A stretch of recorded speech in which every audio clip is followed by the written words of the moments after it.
The term representative particles in a substance are, किसी भी substance के अंदर रिप्रेजेंटेटिव पार्टिकल्स का मतलब क्या होता है? इधर it is atoms, molecules, formula units और all.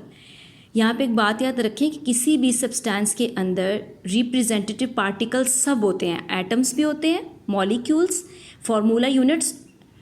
So correct option is for all. Choose poly atomic molecule, इनमें से आपने एक ऐसा मॉलिक्यूल चूज करना है जिसमें मोर देन 2 या उससे ज़्यादा के एटम्स हों। सबसे पहले molecules that are 2 or more that have 2 or more similar or different atoms are called polyatomic molecules। ठीक है, तो अब हम वन बाय वन देखते हैं। This one is helium, this is neon, this is argon and this is hydrochloric acid और HCl। First 3 they are monatomic gases, they are also called noble gases. ठीक है, तो यहाँ पे सिर्फ फोर्थ ऑप्शन है HCl hydrochloric acid which is a poly atomic molecule. Which branch of chemistry deals with the study of matter and its properties, composition and structure? ऐसी कौन सी branch of chemistry है जो ये स्टडी करती है matter को और उसकी प्रॉपर्टीज़ को, उसकी कंपोजिशन को कि वो किन किन चीज़ों से मिलके बनी है और उसका स्ट्रक्चर कैसा है? ऑर्गेनिक, इनऑर्गेनिक, फिजिकल और एनालिटिकल। ऑर्गेनिक में हम स्टडी करते हैं कार्बन कंटेनिंग कंपाउंड को, इनऑर्गेनिक में हम स्टडी करते हैं कार्बन को छोड़ के बाकी जितने भी कंपाउंड्स उनको स्टडी करते हैं।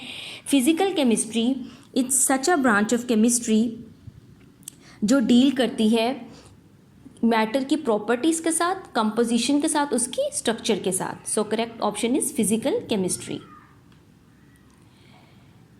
Which of the following is electrically neutral? अब पहले ये डिस्कस हो चुका है कि इनमें से इलेक्ट्रिकली न्यूट्रल कौन सा है। Cations carry positive charge, anions carry negative charge, atoms are electrically neutral. So correct option is 3, atom. Atom is electrically neutral. Which of the following indicates the simplest ratio between cations and anions in an ionic compound? Molecular formula, empirical formula, formula unit और moles. इन चारों में से एक कोई ऐसा आपने formula choose करना है जो ये बताए कि किसी भी आयनिक कंपाउंड में रेशो क्या है केटाइन्स का और एनाइन्स का। Cations are positively charge and anions are negatively charge. So formula unit is use for ionic compound like मैंने आपको एग्जांपल दी थी NaCl सोडियम क्लोराइड की, which exist as a cations and anions and they do not exist as a molecule. So correct option is formula unit which we use for ionic compound. Molecular mass of water is, molecular mass of water क्या है? 8.016 AMU, 10.016 AMU, 15.016 AMU और 18.016 AMU। So correct option is for 18.0 AMU। जो famous like water है, carbon dioxide है, oxygen है, इस तरह की जो आपके पास मॉलिक्यूल है ना, उनको आप याद कर लें उनकी वैल्यूज़ को।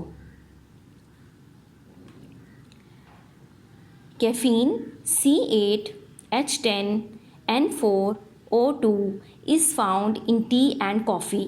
Empirical formula of caffeine, ये चाय में और कॉफ़ी में कैफ़ीन पाई जाती है जिसका ये फार्मूला है।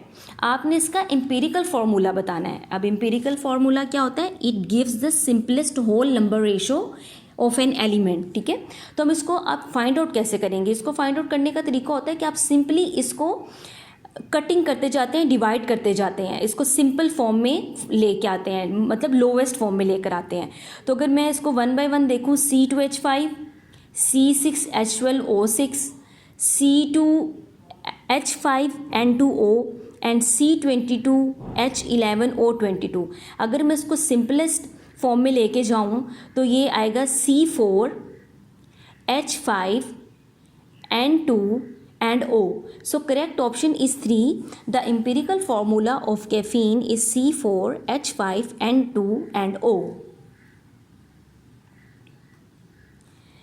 अ helium atom has 2 proton, helium को हम रिप्रेजेंट करते हैं He से। सो इसके प्रोटॉन्स 2 होते हैं, तो आपके ख्याल में अब इसके न्यूट्रॉन्स कितने होंगे? 1, 2, 3 और 4। As you know there are equal number of protons and neutrons in an atom except in isotopes। वो एक अलग एक्सेप्शन है कि वहाँ पे नंबर ऑफ न्यूट्रॉन्स बढ़ जाते हैं। सो यहाँ पे जितने नंबर ऑफ प्रोटॉन्स होंगे they have equal number of neutrons. Correct option is 2। Which branch of chemistry deals with the analysis of substances to determine their composition and quantity?